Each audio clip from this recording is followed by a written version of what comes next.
James, have you thought what it's going to be like walking back into that stadium after spending so much of your football life there? I'm sure you know security people. Yeah, then, a lot of high school coaches, a lot of security people.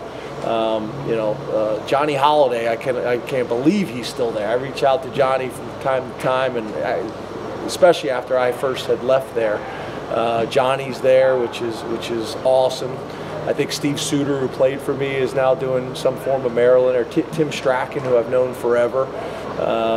Tim's got a great story, is an awesome person. And then the other guy that I just saw that's back, that me and my wife are really good friends with, we used to go to Dave and Buster's, Lamont Jordan.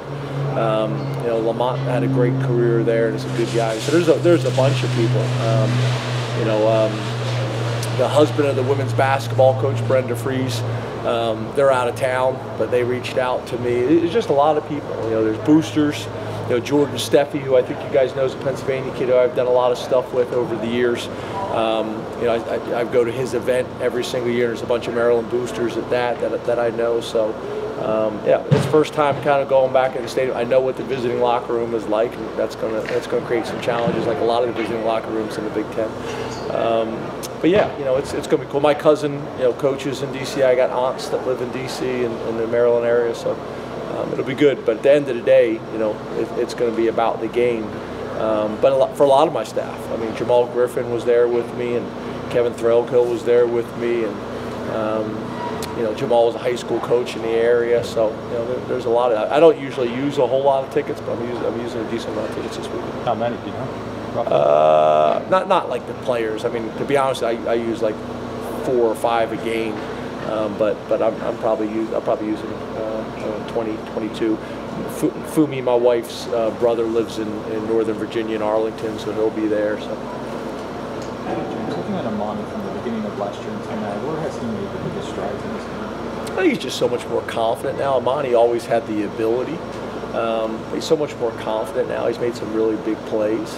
I think the other thing is he's found kind of the right weight.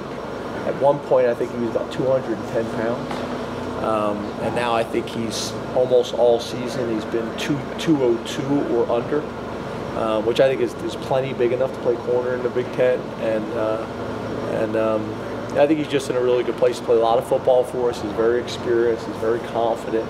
He's a physical corner. I think the coaches and the team have a lot of confidence in him.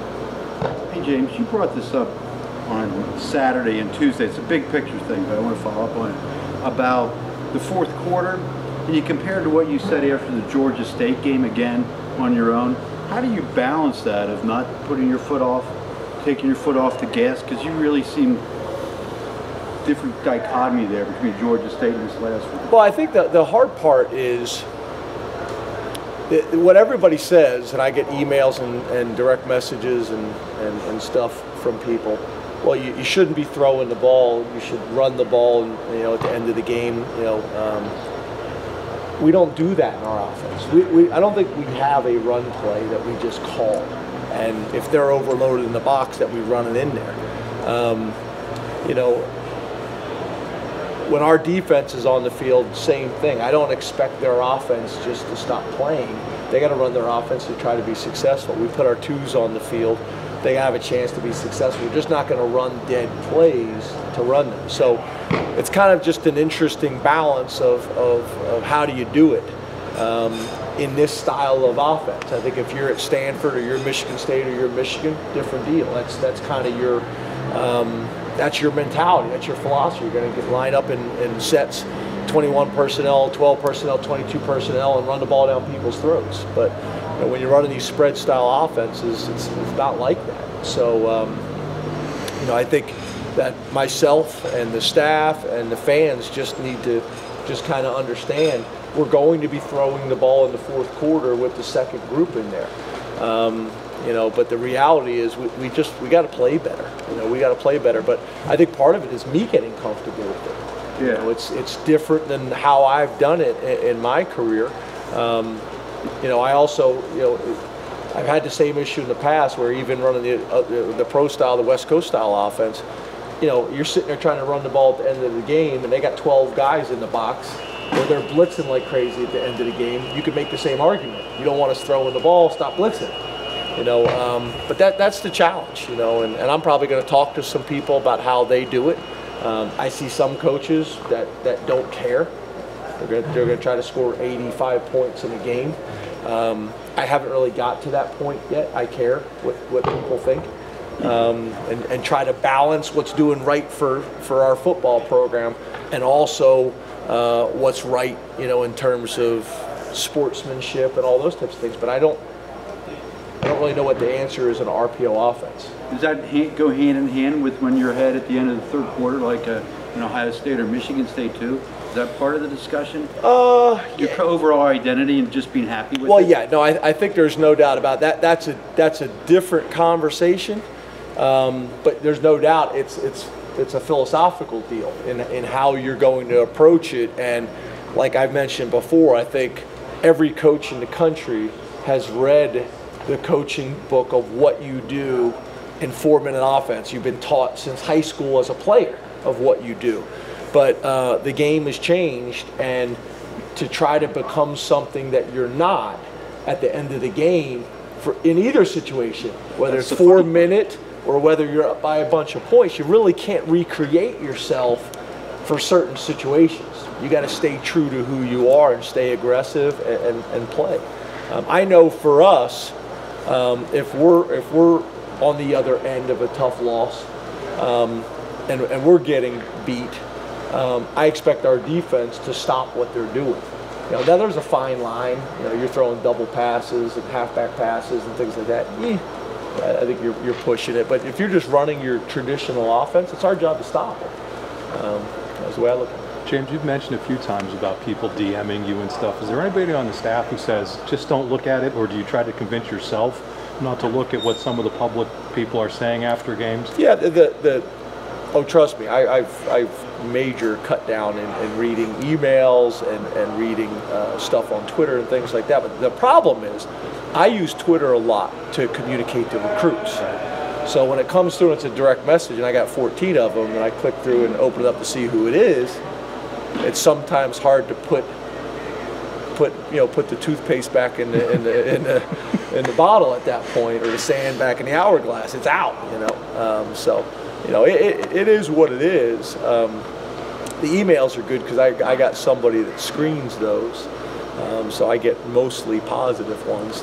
There's some people that have my email address, but overall, I'm okay with that. I really am. But there's a fine line of it, and I think, to be honest with you, I need to know a little bit what's going on out there and what's being said. I think you guys remember when I first got here, I tried to read everything because I think it's important that I understand what's going on out there, and if there's a narrative that's being told or narrative that's going out there that I don't think is correct, I want an opportunity to kind of change the narrative, or at least be able to kind of tell our perspective on it. But you just can't do it all. But I do think a little bit of it is okay. I'm not one of these coaches that sit here and say, I don't read anything, because they all do. They all do. You said before, perception is someone's reality. Is that kind of why you don't want the perception of you, or and then in kind of the respect of that, the program, to have a narrative that you don't think is true out there? Well, I think it's just the whole deal. I want the perspective of Penn State football to be one of blue collar, hardworking, class, all those types of things. And I think sometimes things look contradictory. But once again, there's certain things that we're going to do, and I'm going to be comfortable doing them 20 years from now.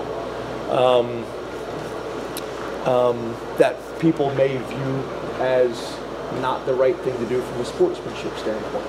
If it's at the end of the game and my twos are in there and they got a chance to stop someone, we're going to do everything we possibly can to stop them.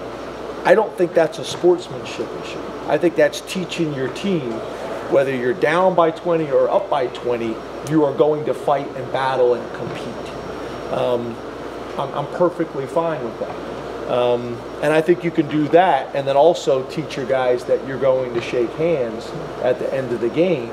And I don't think those two contradict each other. Some people do. But I'm comfortable with that. I really am.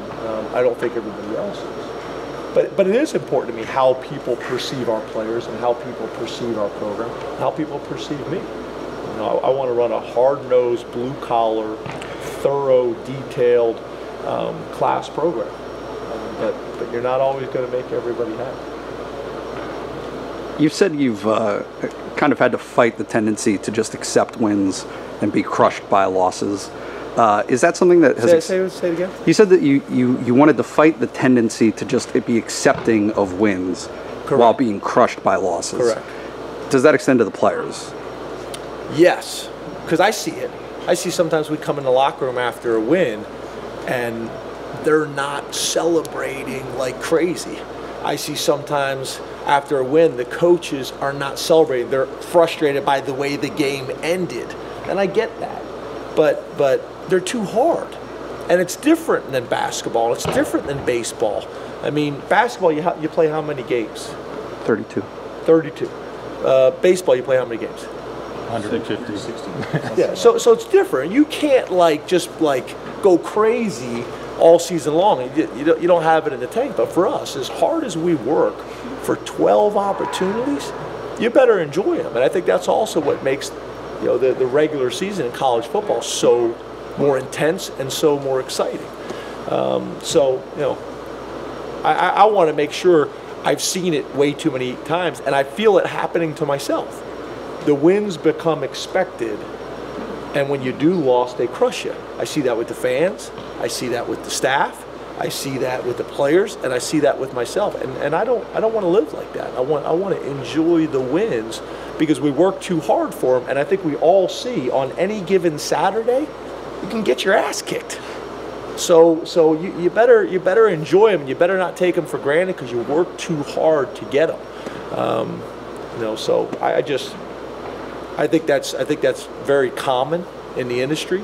But I just want to try to fight. I do not want to become, and I'm getting older, I do not want to become the old, crotchety, miserable coach. And I don't want my staff to be the same way. Thank you, Coach. Thank you. Thanks.